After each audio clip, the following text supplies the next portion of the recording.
Pues nada, yo vine aquí en el año 2008, curso académico 2007-2008, y bueno, vine con la idea de estudiar con el maestro Albert Atenel.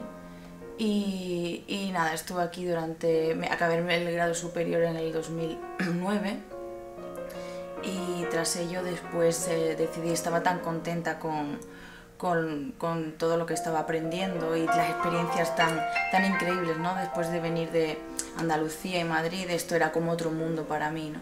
Entonces decidí quedarme para seguir haciendo perfeccionamiento, y fue todo también gracias a la beca que obtuve en el concurso de Jóvenes Promesas de la Fundación Ferrer Salat. Y tras ello pues estuve aquí un año, y después de esto pues tuve la gran suerte de que la Fundación Ferrer Salat me apoyara de manera extraordinaria para seguir mis estudios fuera, porque había sido admitida para estudiar en París, l'École Normale Supérieure de Musique de París. Estuve allí 2 años en la École Normale, y tras ello pues decidí irme a New York University por varios motivos, entre ellos porque me concedieron la Talent Scholarship, que es la beca de méritos, y después también me ofrecieron ser profesora de piano adjunta en el departamento. Entonces para mí todo esto era una experiencia global increíble que jamás me habría imaginado que me fuera a pasar. Y ahora estoy allí,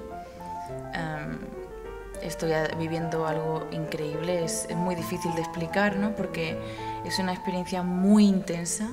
O sea, me siento muchas veces como un poco incluso ridícula si tuviera que explicar todo lo que estoy viviendo allí, porque hay que vivirlo, o sea, no se puede explicar. Cuando vuelvo aquí sí que es cierto que es una sensación como vuelves a casa.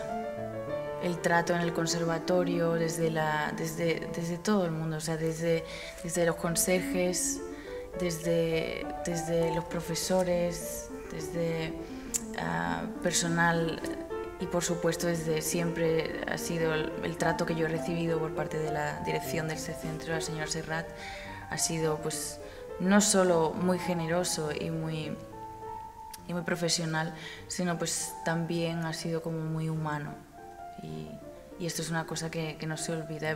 Para mí, Barcelona, yo tengo una familia en el conservatorio, y todo esto para mí pues es muy especial, volver aquí.